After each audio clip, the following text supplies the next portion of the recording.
topik yang ini seperti janji saya minggu lalu. And I will speak in English, but you can respond both in bahasa Indonesia or English. It's okay, it's completely okay. Ya. Jadi topiknya hari ini adalah the relationship of architecture and technology. Anyone knows what building is? No? Anyone? Designed by who? Okay, location? The country is okay, not the city. Country-nya emang susah. Kotanya? Ini di Azerbaijan. The relationship between architecture and society is deeply interwoven, with each influencing and reflecting the other. Architecture shapes the physical environment in which society operates, and, in turn, societal values, needs, and behaviors significantly impact architectural design and practice. Here are some key aspects of this relationship. Architecture as a reflection of culture. 2. Architecture for social structure and behavior. 3. Economic and political influence. 4. Environmental consideration. 5. Technological advancements. 6. Historical and social change. 7. Aesthetic and essence. Architecture and society are in a continuous dialogue, with each shaping and being shaped by the other. Architecture not only provides the physical spaces for society to function, but also embodies the values, challenges, and aspirations of the communities it serves. Today we are going to discuss and learn more about number 5, the relationship between architecture and technological advancements, innovation in design and construction. Technological advancements influence architecture by enabling new materials, construction techniques, and design capabilities. These innovations often reflect societal progress and the quest for modernity. There are at least 3 questions to discuss. 1. How do you think technological advances have changed the way we build cities and design buildings?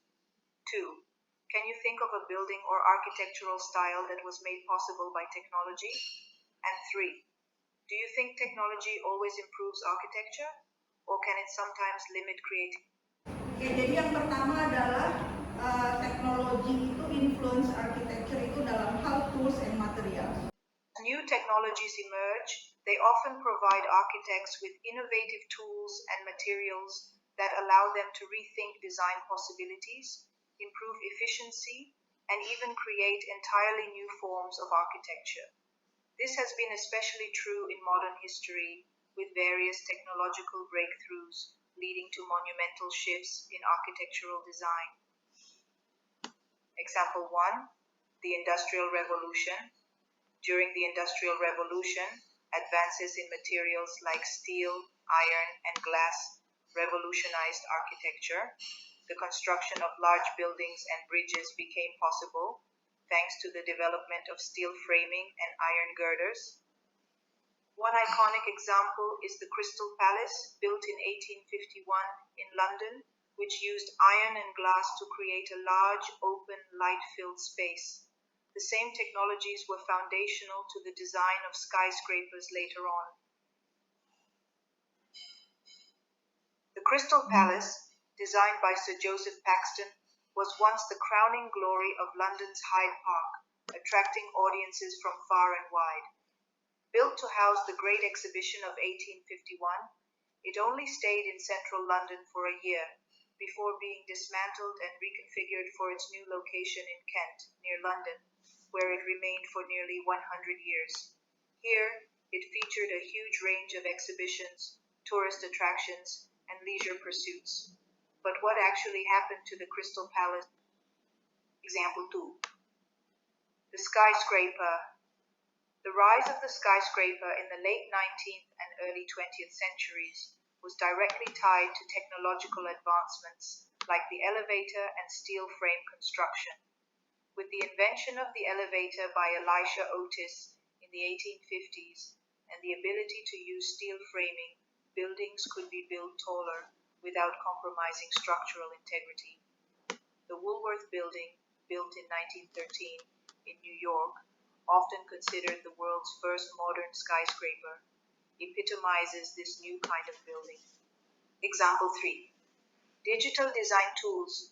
Today, technology like building information modeling, BIM, and 3D printing has transformed the design process, allowing architects to create more precise, complex designs, collaborate more effectively, and simulate real-world performance. Zaha Hadid's work, such as the Heydar Aliyev Center, 2007, in Baku, showcases how digital tools can help produce fluid, curvaceous, and seemingly impossible forms that would have been difficult, if not impossible, to achieve through traditional methods.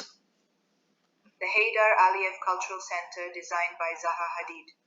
The seemingly fluid whitewashed structure, which takes its name from former President Heydar Aliyev, won the 2014 Design of the Year award and has become one of the new symbols of the city, housing an exhibition hall and a museum dedicated to Aliyev's achievements.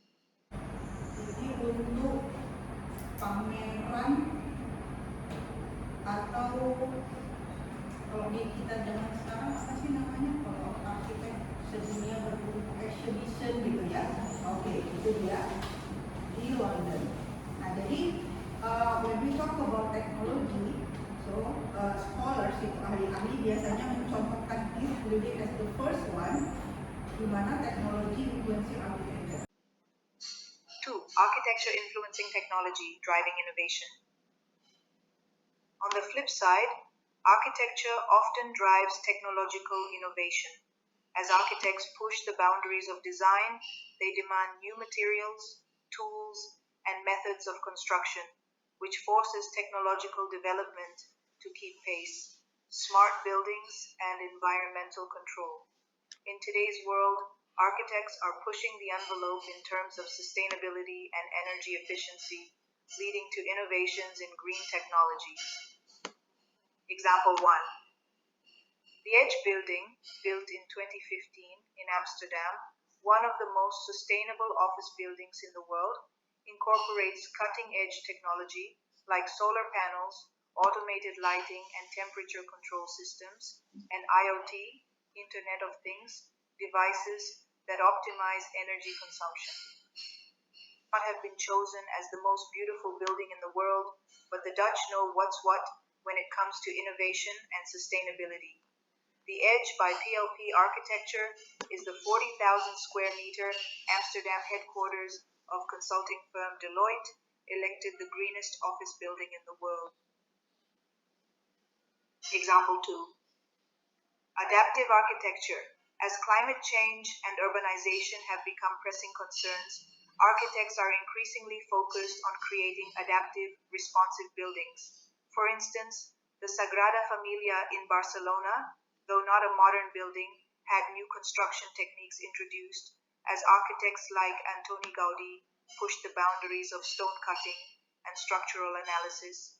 Today, digital design and robotic technologies are continuing to drive the evolution of kinetic architecture, buildings that can adapt in real time to environmental conditions or user needs. For example, buildings with facades that change based on sunlight, like the Sagrada Familia is a renowned basilica located in Barcelona, Spain. It is one of the most famous and iconic landmarks in the city, designed by the celebrated Catalan architect Antoni Gaudí. Construction of the church began in 1882 and continues to this day, with its completion anticipated in the coming decades, projected around 2026-2030, depending on progress. The basilica is a masterpiece of modernist architecture, blending Gothic and Art Nouveau styles in a highly imaginative way. It is famous for its intricate facades, soaring spires, and symbolic details. The building's design incorporates elements of nature, religion, and Gaudí's distinctive sense of organic flowing forms. The Sagrada Familia has been under construction for over 140 years, funded largely by private donations, and is still a work in progress, with much of its interior and exterior yet to be complete. Saja briefly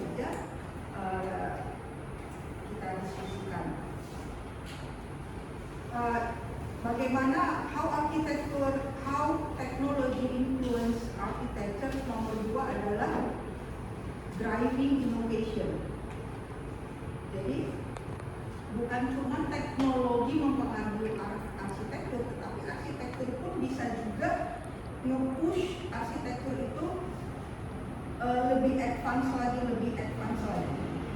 Ya, jadi ini arsitekturnya yang membuat strukturnya jadi harus melengkung, bentuk-bentuk yang tidak umum dan sebagainya. Penemuan bajanya udah kayak gitu, tapi desainnya ini memaksa dia harus miring ke sana dan sebagainya.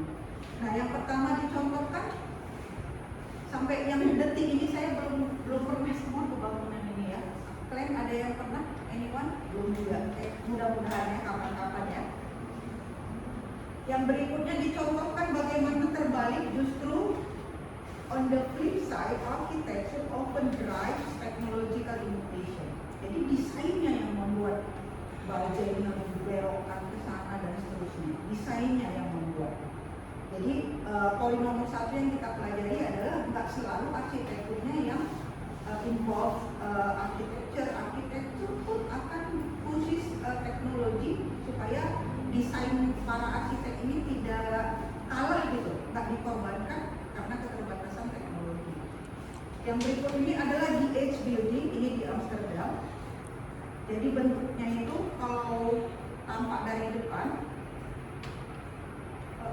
depan gini, rupanya garis ini itu di sisi yang lain. Nih kayak gini ternyata. Jadi memang dia miring, yang satu ke sana, yang satu tegak gini, pas di gambar ya warnanya gini. Ya, tapi actually dia kayak gini. Jadi ini adalah contoh, yang ini office building, cutting edge technology like solar panels. Oke, jadi bangunan ini bukan cuma strukturnya yang menarik, tapi juga menggunakan solar panel, automated lighting, and temperature control system. Jadi kalau udah sangat panas maka lampunya redup sendiri, jendelanya nutup sendiri, gitu. Ya, itu udah sangat teknologi. Tujuannya adalah optimize energy consumption. Jadi kita nggak perlu mati-matikan atom untuk jendela. Building itself itu udah so smart that they can optimize the energy using ya. Jadi langsung bisa sendiri dan itu tidak lepas dari teknologi. 3. The synergy, architecture and technology as a feedback loop. Architecture and technology work in a constant feedback loop. Technological advancements allow architects to conceive and build in ways that were previously unimaginable, while architectural challenges inspire new technologies. In the late 20th century, we saw the rise of high-tech architecture, which celebrated the use of advanced building technologies. Architects like Norman Foster and Richard Rogers embraced technology in their designs, incorporating exposed structures, glass facades, and advanced HVAC systems into their buildings. Example 1. The Lloyd's Building, built in 1986 in London, designed by Richard Rogers, is a prime example where the building's technology, like pipes, elevators, is exposed as part of the aesthetic and functional design. It's a great example of architecture and technology. Example 2. Parametric design and computational architecture. A more recent phenomenon is parametric design, a design process driven by computational algorithms. This type of design has been enabled by advances in computer-aided design and 3D modeling software. The Guggenheim Museum in Bilbao, designed by Frank Gehry, uses advanced computational techniques to create complex, flowing forms. The use of computer algorithms to generate the building's geometry is a direct result of advancements in technology. 4. Future possibilities, integration of AI and robotics.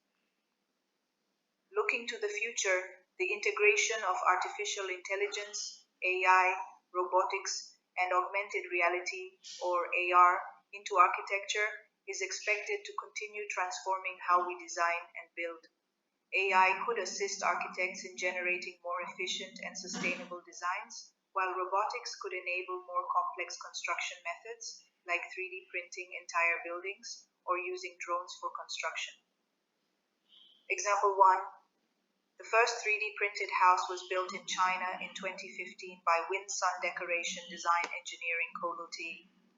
The company used a 20-foot tall 3D printer to print the walls, floor, and roof of the house out of concrete.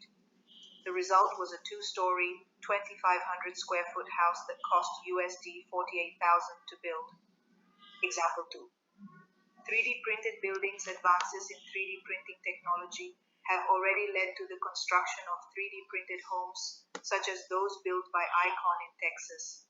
These homes use robotic printing techniques to create walls layer by layer using special concrete mixtures, reducing waste and the need for traditional labor.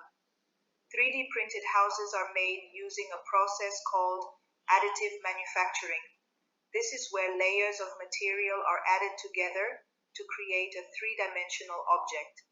In the case of 3D printed houses, a printer lays down layers of concrete or other building material to create the walls, floors, and roof of a house.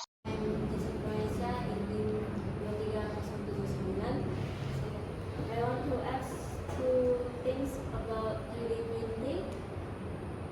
Using 3D printing to build a house. So from here we see 3D printed house use a printer lays down layers of concrete or other materials to create walls, floors, and roof of a house. But we know there's a foundation on the below the building to hold the house to be tetap kokoh. And for using the 3D printed houses, is there any geographic condition to make it fatal? To be honest, I didn't search deep to this topic, but I think, of course, there's a different type of construction between 3D printing building and the conventional building. The conventional one need to dig the surface of the land, to dig the foundation, to dig the pipe, probably. Which is, you don't need it in 3D printing technology. Of course, you have structure, very firm structure, but it build everything right on the surface of the area. So you don't need to dig it. Jadi konstruksinya itu dibuat mengikat semua, tapi dia nyatu antara kolom ini misalnya langsung ke sini, langsung di. Terus dia nanti banyak, and then you create the surface floor. The same thing happened to the second floor, third floor, and fourth floor. So there's a technology where you don't need to dig masuk ke dalam untuk menanam fondasinya. Of course, like this building by Icon, Texas, you can see that the second floor is very light, ya, ringan, dengan material yang sangat ringan. Karena memang ini nggak digali ke bawah, tapi langsung dibuat strukturnya di atasnya.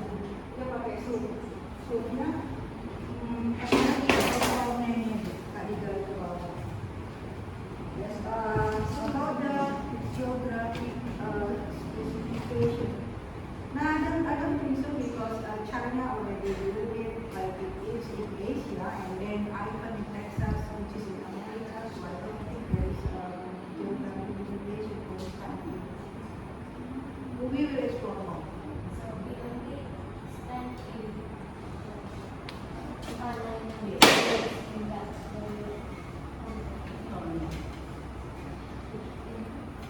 Okay, thank you, Jasmine. Any more? Okay, thank you for the chance. First of all, this is such a very interesting topic about architecture and technology, and of course our future integration between the two. And I want to ask about, as architects, is it like we do innovations in our building, but while knowing that our population, like the locals, probably don't know how to use the technology yet. So it's like we are introducing the technology through our building. Or is it we wait for the people of the locals to actually understand, to be ready to accept such innovations, then we integrate it into our buildings. Like do we make innovations first to make the people understand, or do we wait till the people mature or have enough knowledge to use our buildings with our innovations or technology as intended? I think that's the question. Thanks, Hannah. To understand what you're going to build, or you teach them. You teach them by the building you are going to build. What do you think? I think it's an integration between the two because if we want to introduce something, well, we have to bring it to them. We cannot really expect them to travel first to places that have technology already, and then they go home and so that's how we use it. So we have to integrate the technology within the building, but in a way, all the while we also teach them how to use it. But we also need to consider about the level of their knowledge, so that we can avoid such a big gap, like probably people in the villages, like probably they don't really understand such technology, and then we just bam, here is the technology, you just use it, this is how you use it, and now there it is. But they won't understand it, but we can still teach them from simple stuff probably, and advance it along the way. I think that's what Step by step. Yeah, I think that's what I'm gonna. Yeah. I do agree with Sarah here. Talking about technology, even when it's called advanced technology, actually there's always division or separation.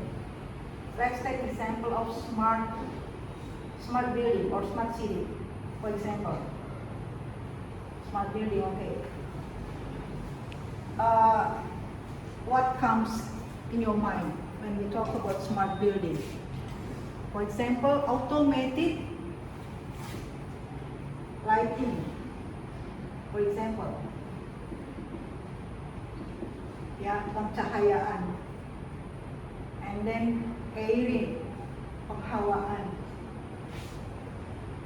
And also how the window, the curtain, can close and open automatically depending on how humid or how hot the temperature is, or even the face of the building can turn like 20 degree or 45 degree, whether to eliminate or to decrease or to increase the sun shading.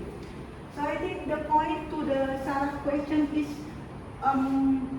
we can try to use simple tech first. Okay? It's not necessarily to come to the very high technology. For example, how to turn on the light, you can use coin. Boom, mati lampunya. It's so simple. Okay? Another one is what people happens, I think in every city, even in Indonesia, for smart city is when you go to the park, for example, Taman Merdeka or Taman Beringin or anything, there is always a board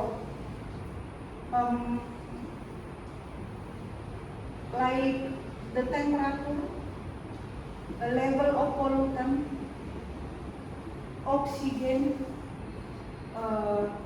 carbon dioxide and everything. This is also smart. So try with the simple technology first when you are dealing with the people, with the local community and everything, and then you can move slowly to introduce more advanced technology. I think I do agree with Sarah that you don't wait, just don't wait. You are an architect that your job is to build the buildings in the city, but also to build the community. You have that kind of responsibility to probably not to teach, but to also introduce, to make them familiar with everything that is currently hype, ya, lagi vibe nih seperti ini dan sebagainya. So to make people smarter, I think that's it. Any more comments or questions about this? Okay, thank you for the chance to ask questions about this material. First of all, my name is Ruth Tania with the student ID 230406058, and I would like to ask about the 3D printed buildings. We're living in Indonesia and we're very prone to earthquake and volcanic earthquake. So I feel like 3D printed houses, it lacks the foundation to actually withstand earthquake. And I feel like building houses with 3D printed technology would be taking risks on people's lives. So I would like to ask if there would be any technology or some kind of advancement to actually withstand earthquake with the help of 3D printing. Jadi earthquake, gempa.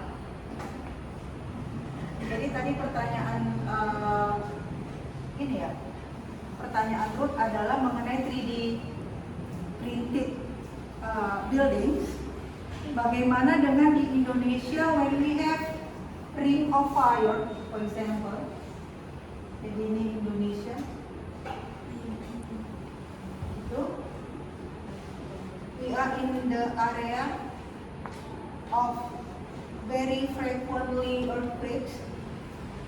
So how do we design the 3D printed buildings that can accommodate or sufficiently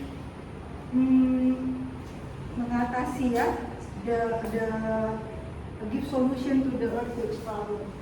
So first of all, tentang gempa itu yang paling perlu dipahami adalah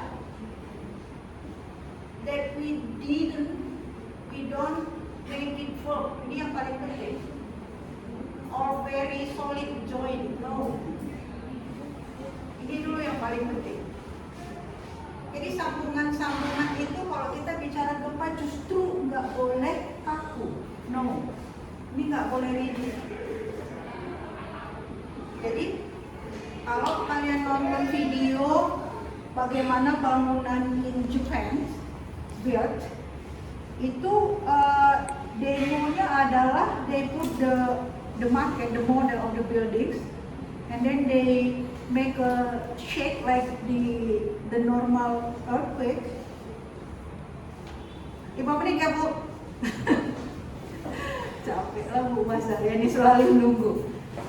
Lalu apanya nih, mejanya ini digoyang 7 skala Richter, 7,5, 8 dan seterusnya. And then you can see that the building itu goyang-goyang gitu. Jadi dia ikut goyang. And to do that, ini nggak boleh rigid. Sambungan di bawah, di atas ini justru nggak boleh rigid. That's the first to explain that actually earthquake and the rigid structure is not match ya. Bukan kayak gitu cara mendesain, itu yang pertama.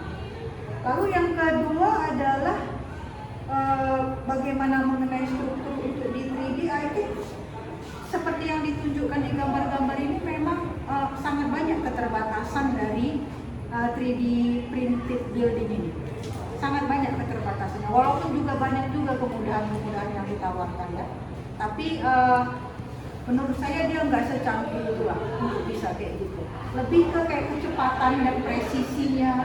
Jadi tinggal siram gitu, dan bisa sekali banyak. Dan mesinnya itu juga segede rumah ini. Jadi dia kayak cepat. Nanti kita nonton videonya next time ya. Thank you ya Ruth. And thank you for everyone for joining this class. Tepuk tangannya semangat ya.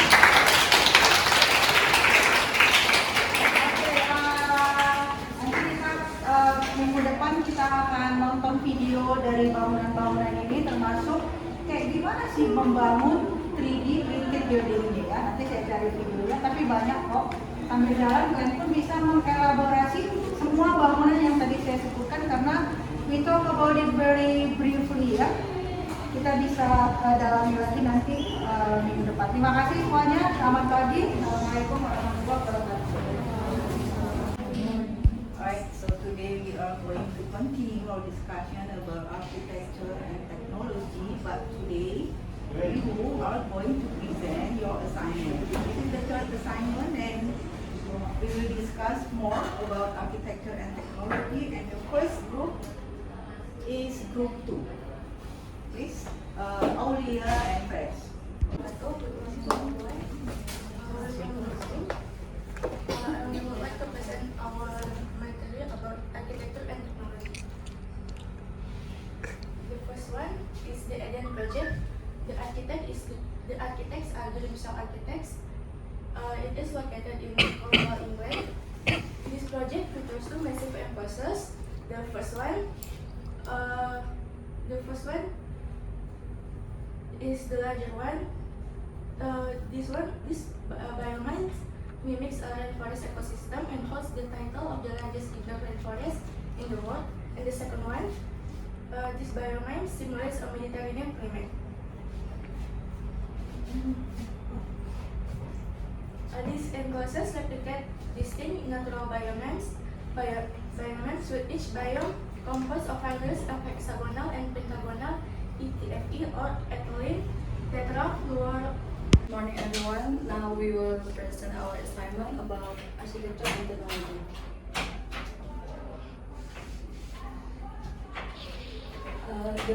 The first is the relationship between architecture and technology in terms of discovery of new building materials and materials. First, the Sofitel Office Tower. The